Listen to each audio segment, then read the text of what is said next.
of the great things about doing Let's Talk About Animals are the wonderful experiences that I get to have interviewing people all around the United States.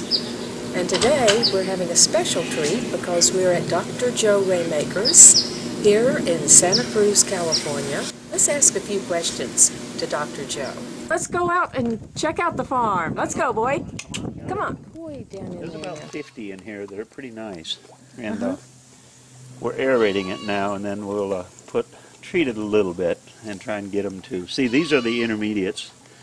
They go from the aquarium to a holding tank in the front lawn, and then they get bounced into here. These are all koi, and it's kind of a farming tub for the pond because the reservoir holds about 100 or 2. And that's out there, and that's being remodeled. But this is a holding tank for them. There's a few goldfish and stuff in there. But you get all types. But and will you be releasing these into the pond? Or? As they get bigger, yeah. They go into a tank out here, kind of a holding tank. Okay. And then we grow them, and then we take fry and kind of propagate them. And then we move them over to the big pond. Okay. And that's the cycle. And what's the secret to keeping an aquarium in this good a shape? Oh, high maintenance, daily. And I'm not going to take credit for it. My wife Andrea is totally into this. This is her project. She loves her loaches. See the loaches down here? Okay. I think they're her favorite. The little guys that go along the bottom of the sand. Right. You know, they crawl in through the rocks and hide. I'm more the spectator here, and I do enjoy them. The fish are very relaxing. Oh, they are. Yeah. I used to have several, and I would feed them, and they come right out, meat right out of your hand. Oh yeah, they're wonderfully. They're fun. Domestic. Now we have koi come in from the Philippines. I have a client who brings in high-end koi. You know, the real expensive guys, and he throws transfer factor in the tank to take the stress out of them. Now, what is that? What is transfer factor? That's what we use in our products. Oh, really? That's the immune modulators, yeah. Well, talk to it. I want to hear about the immune modulators. Well, these are the polypeptides, you know, that we extract from dairy colostrum. And those are the... Okay, wait. Let's talk polypeptides for us people here that don't really know the lingo. Okay, polypeptide means a very tiny protein. Okay. And in this case, they're 10,000 Daltons and smaller. That's getting around the area of viral particles. They're about 8 amino acids long, very, very tiny, and they are the education molecule of the immune system, and it even all the way down to fish. And so we can take stress out of animals, train their immune system with these products, and I have a client who puts these TFs that we manufacture right into the aquarium as soon as they come from other countries, and it really helps. But we use it for turtles all the way up to, of course, human species. It's the most primitive peptide we really know of that trains the immune system. Okay. We get them from avian egg yolk and dairy colostrum. That's our manufacturing source. This spud. Oh, why is he mad? Yeah, he's angry with me because I got him locked in. Oh, he likes to be out in the field. Yeah, I should throw him over in this pen here. But I'm keeping him in so I can get that lead up on him and work with him a little. Okay. What we do a lot of times is we kind of work with him and lead him to feed, lead him to water. Okay. And that way you get him real gentle. But he's in junior training right now. I didn't realize that you broke cattle like you do horses. Oh yeah. Oh, look at this baby. This is Jake. Now we're talking. I'll bring Jake out. Hi, Jake. Poor Jake's been locked up all day. I didn't want to chase him around when you got here. Oh, Jake, I'm sorry. Hi, hon. A little bit pesky. Oh, my. Hi there, Jake. Hello, Jake. Beautiful. He's just kind of a pet. He's not handled very much. I think I'm going to send him out for a little bit of prep school. Oh. Because I'd like to get him. I don't ride very much, but I wouldn't mind a cart-trained horse. I think that'd be fun. What do you think? Are you still mad at me for locking you in? Oh, I'm sorry, Jake. What a beauty. Horses got real personalities. I really enjoy them. What is your favorite animal to work with? Well, all have their own personality. A dog, I think, relates to a human more than any animal out there. To the point, it's awful hard not to enjoy a dog. Oh, God. Dogs rule. Jake, Hi, this is Jewel. Hello, Jake. Yeah. My goodness. Oh, you're a match. You guys both got blonde hair. That's perfect. He does. Wonder if we've got the same relatives. I think that's a perfect fit. Oh my goodness. Jake is about 900 pounds, and he. We share the same appetite. He's got the neatest eye. Get right next to his eye, Joel. Move in right close to his face. Look at there you go. Who's got the prettiest eye here, Jake or Jewel? They're about even. My goodness. They're about even. I love Jake's eye. He's got that big brown eye. He's really got a kind eye. He doesn't have a mean bone in his body. He's a little antsy at times, but he's more fun. I always wanted to have a friend horse. Well, you can relate to this then. They're crossing these guys out with Arabs and thoroughbreds to get height on them, and they make a wonderful kids dressage horse. Oh my God. And an eventing horse, because they get them up where they can jump. And he's pretty flexible anyway. He amazes me. That guy will sit there. You know, a horse has trouble really itching himself. He can turn around and itch his butt if he wants to. All horses look the same, but every eye looks different. And I've always judged a horse's anxiety and his disposition by looking at his eye. And you probably, if you've been around horses, you look at his eye and he just got that, he's got a kind eye. Where some horses really got it, right out of the chute, you know you got trouble. Really?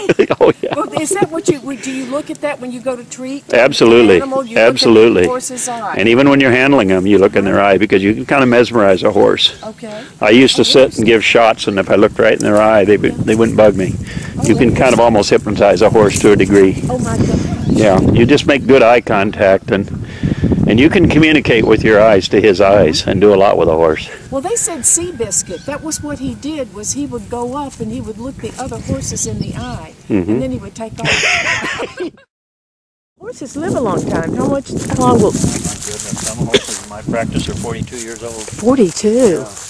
Yeah, I've got a thoroughbred the oldest are a set of mules. I got a set of mules that I worked on that were in their 60s. Oh, you're kidding. No, they did forever. Oh.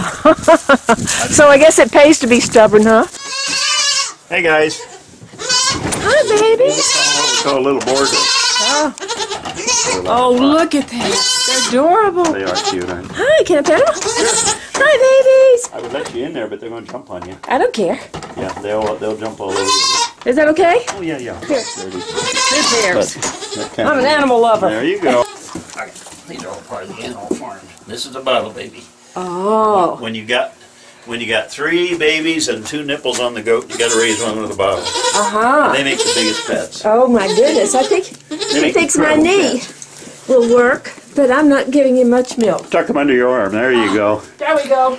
There you go. Oh, that's good. That's perfect. That's perfect. That's perfect. That's so cute. They make incredible pets. Oh my gosh, how lovely. But they're not house pets necessarily. Well, I wouldn't necessarily want one. And they got messy bottoms. What's going on there? But hey maybe guys. I wouldn't mind living with you in the barn. Beautiful. Okay, we'll have you bottle feed when Andrea gets home. Okay, so you were telling us about the chickens, and they have a job. They serve a purpose. We have this an organic Kiwi farm. And so the chickens are here to eat the snails because we cannot use any pesticides. Okay. And so they go out, they're turned loose when we're home, not every day, but when we're home. And their job is to get the snail eggs before they turn into snails because that's our biggest predator on Kiwi. Oh, it is? Yeah. What does a kiwi look like? Right here. This is a those are kiwi trees. These are dormant kiwi trees. We're just pruning now. And the problem with snails, they'll take and see a bud like this. That's going to rupture and erupt, I would say, in about, let's see, May 20th, May 15th. That'll pop open, and right before it does, the snails will get in there and eat the heart out of that. They take the whole meat out of it. Well, how do the chickens get up there? They don't. They get the eggs. The snail will lay his eggs around the base of this tree. Okay. Right here, or under a board, something like that. There's one right there. See, and that's a real problem. But the chickens will get these before they turn into a problem. Oh my goodness! But they're devastating. These guys will get up on that tree and they'll suck that bud right out of the kiwi tree. My goodness! And they pick right through the shells? Well, they usually get the egg about this size. Oh, they go for the eggs. They get it when it's a little pearl. Like these are real tiny now. You can see that, like they're just little sow bugs and stuff. Yeah. But the egg's like a little pearl. and they'll get them right before they develop. Oh my. Yeah, everybody has a job here in this place. Okay. Do you have any other predators for the kiwi?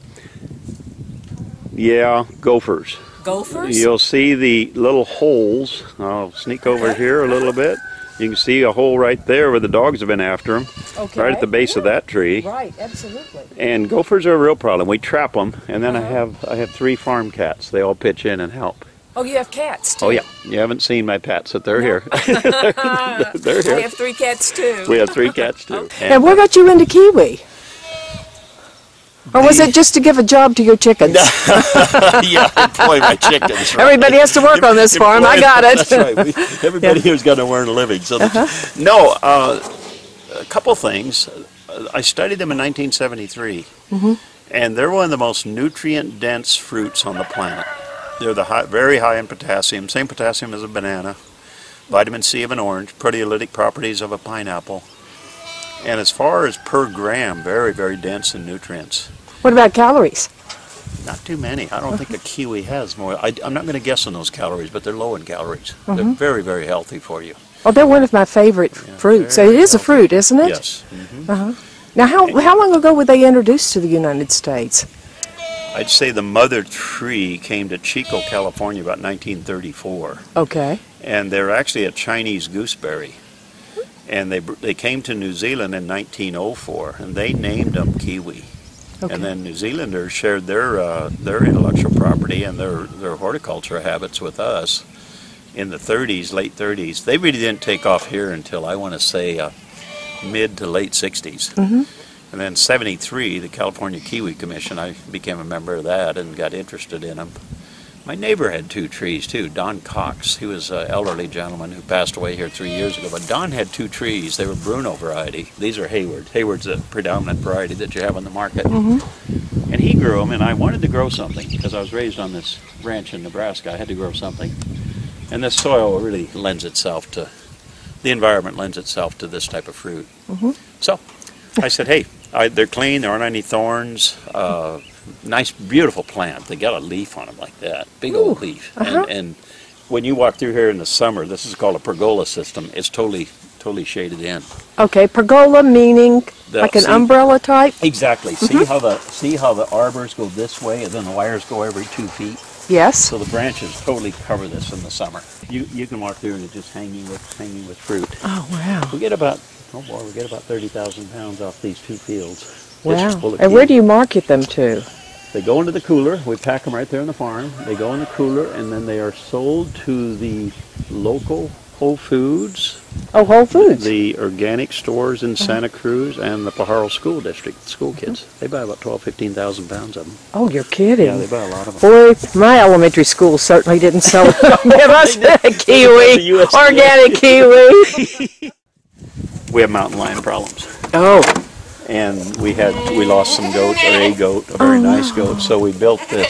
Yeah. So when the mountain lion crawls, he gets shocked. Okay, and then he runs away, yeah, hopefully? He hasn't had any trouble since we put the wire system in. Gosh. But these guys are all neat little guys. They're a lot of fun. They play. Do they? They love to be in the area. I built that teeter-totter. Oh, is that their seesaw? Oh, they absolutely love to get up there. They want to be above. They want to be up above things and look down. Is that fun? They have more fun. Gosh. Yeah, goats are fun to watch. What's the biggest challenge about raising goats? Oh boy. Keeping them quiet. Oh, it's a pretty intensive husbandry. Yeah, you've got the breeding of them, of course, and then you have nutrition, of course, is huge. You've got to feed them right, or you'll get what they call travel-legged goats, where the legs are out like a spider leg, they call them. You get infertility problems, conception. We AI some, and we natural breed the others. And then delivering. She's usually here when they deliver, because mostly they're pretty good. We select mothers that deliver very well and milk well. But when you got triplets, you've got to take care of that third one. Right. And that's what you were just experiencing back there with the triplets. But I'd say it's pretty intensive husbandry. It's more difficult, I think, than raising cattle. Okay. Cattle are, and it's one of the more husbandry intensive I think jobs you've got. I always hear the stories about the goats eating the laundry and all kinds of fun stories. Now, we were talking earlier, Dr. Ramaker, about stress in animals, and you mentioned something I thought was very interesting about how cattle that come in from overseas have tremendous stress. They're all livestock, especially the horse industry. These horses today are not, it's not uncommon to have a good horse race in France or wherever the stakes races are. And they undergo a tremendous amount of stress. What we have is what we call diurnal rhythm. That's morning and evening cortisol. And humans, for example, we're predators. So when we wake up in the morning, we have to go get food or run away from somebody trying to kill us. That's the way our bodies evolved. So cortisol rises, and all species, especially, well, all species, their cortisol rises. It has to come down in the evening with a separation of about 40%. And if it doesn't, the immune system is compromised. High stress, cortisol levels high, the immune system drops. One of the products we make with that stress pack, really the reason it's named that is because we bring that cortisol back to a 45% separation. And we talk about the racehorse, for example. He's traveling with a human. When you're constantly being stimulated, whether you might be in Vegas in a casino, your stress is here. Your cortisol is way high. So, and the same with that horse or animal. Now, we don't send cattle so much. Well, we do send cattle overseas. We do have people that in Indonesia and those areas that collect cattle, put them on ships, move them to the feedlots. I take care of cattle that come in from the Park Ranch over in Hawaii. They come in here to California. I don't personally take care of them, but I know that I've been affiliated sometimes with health certificate work. And they brought in here to Santa Cruz and background. But those cattle are under a lot of stress when they hit that boat. They're on the ship. So what my point is, we try to get that cortisol rhythm back into a normal range. And I think that can overlap to all species. Performance animals especially, the horse going to a show, the owner purposely wants them to get a little excited so they have show presence. That's got to come down at night. It's got to come down at night so the body's cortisol rhythm, again, diurnal rhythm gets correct. Therefore we have a healthy immune system. Now, didn't you tell me that this is also true among plants? Well, it was interesting. When I did some of my original work on diurnal rhythm and stimulation index with, actually it was Silex Labs back in New Jersey. Okay. The lady who was in charge of that, if I recall this correctly, said her husband got his PhD studying diurnal rhythm in sea plankton. And I hope I'm not misquoting that. That was a long time ago, but it really struck me that we have that hormonal endocrine, so to speak, all the way evolved all the way down through the plant kingdom to us. Isn't that amazing? It is. I think I've often felt that stress is truly the cornerstone of disease, of disease foundation. It's got to be one of the constant denominators in all species that I'm not sure we address it. It definitely has a player in livestock, especially the commercial cattle industry. These cattle come off the ranch today from wherever it may be, Idaho, Wyoming, Montana, and they go into feedlots in the Midwest where the grain sources are, Nebraska, Kansas, Iowa. They're subject to about a 1,000-mile drive, and many of them are freshly weaned off their mothers. So they're weaned, they're already stressed, now they're away from mom, they're bawling for 5-6 days before they get into the feedlots. With that, I've studied diurnal rhythm on those calves. And one of the products we make, Stress Pack for cattle, for ruminants, we actually correct that in about 36 hours. We bring that cortisol back. Where usually it takes 7-8 days for it to straighten out. How do you measure cortisol? Oh, well, with the blood. And I send it to one of the laboratories, vet laboratory, measures morning and evening cortisol. And they measure T4, thyroid function, and insulin, and T3. And those are indices that we look at. Okay. But one of the comments ranchers used to make to me, they'd say, Doc, you know, these cattle come in and they quit walking the fence line. And usually they walk it about 5-6 days. They don't eat. They just stress. They're away from mom. But he said 36 hours, these guys got their face in the bunk. What's going on? And that's what prompted me to study it. Where I started running with it was, wow, if we can address stress in the commercial animal, the show animal, the dog, the cat. Look at the stress that the dog's under that goes to the SPCA. Or I was impounded. hoping you would get to that. I was going to ask you about that because, Unbelievable. like, we were so concerned about our pets. What about dog stress? Is there anything for dogs under stress? And how does an owner know? I know that some people are not as attuned to their animals as they should be. But what are some symptoms that let us know we should be looking for in stressed out dogs? What we see as veterinarians, we'll see anxiety in cats, for example. They will start biting at their hair, breaking off the fiber. A lot of clients come to me and say, Doc, his hair is losing hair. What's going on? And you take it, break it, put it under a microscope and see if it's pulled out by the roots or if it's whether it's truly a disease or whether it's broken fiber. And many times you quiz this owner and you say, what's going on in your house? Did Junior go off to college? And sure as heck, that's usually the answer. Oh, really? Or a lot of times it may be worse. You know, it could be trauma in the family or whatever disagreements or anger. The cats and animals pick up on that right away. So we see it in pathology. A dog is a little more difficult, but sometimes they'll start itching. They'll start show anxieties, and those are ways. But I'm always looking at the animal that's subject to adoption or subject to SPCAs or impounded. There's a lot of stress. High stress, low immune system. Okay. Got to keep that stress down. We want that separation. Remember, morning and evening. Morning, it comes up, but it's got to come back down. Got to come back down. If it doesn't come back down, you stay under stress for 7-8 days with that cortisol level high. You have a very compromised immune system.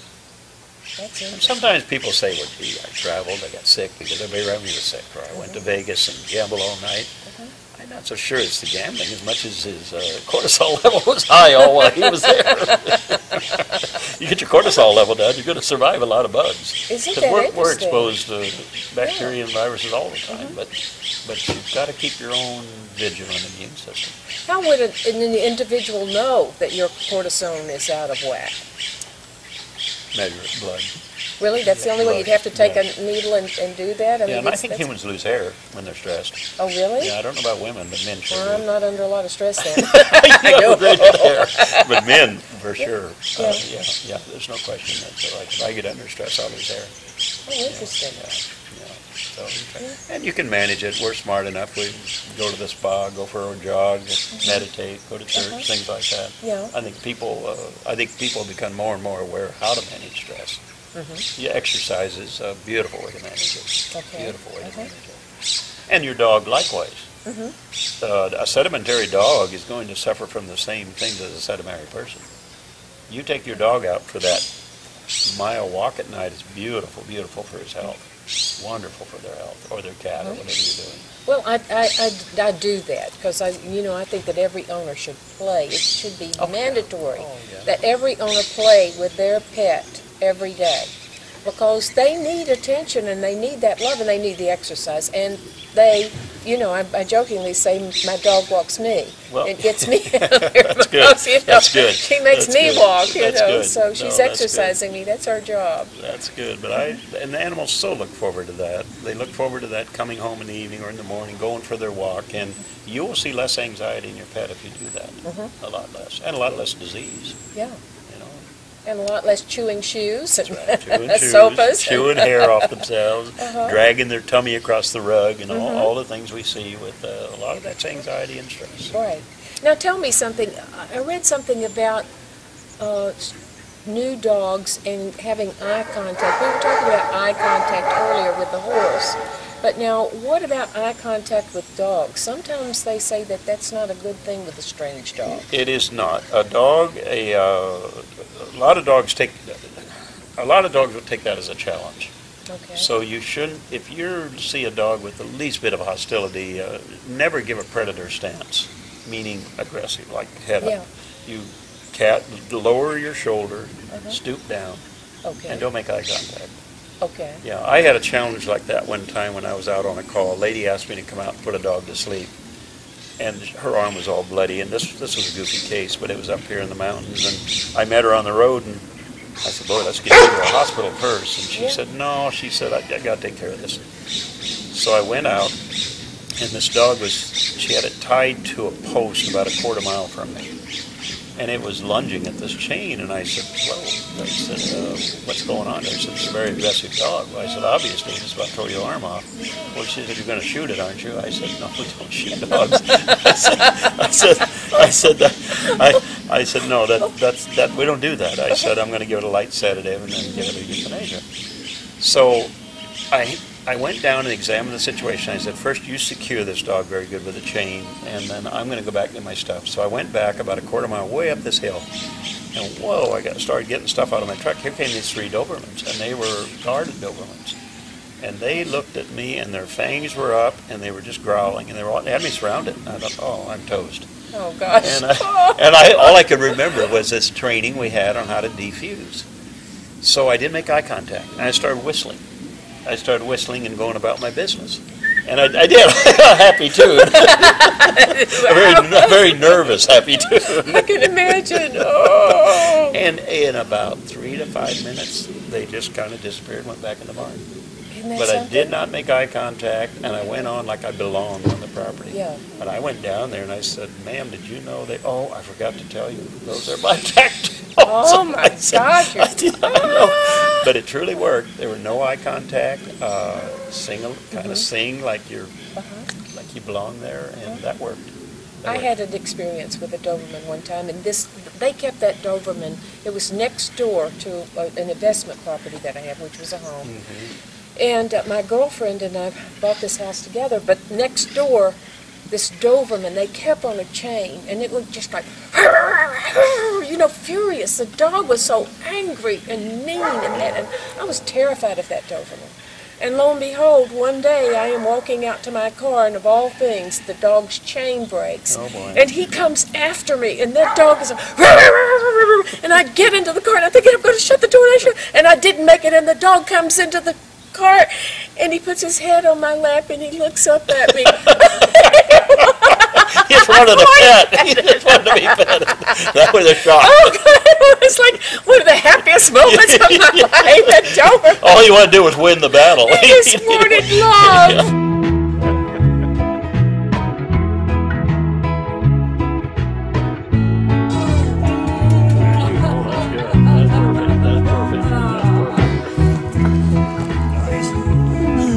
I like milk.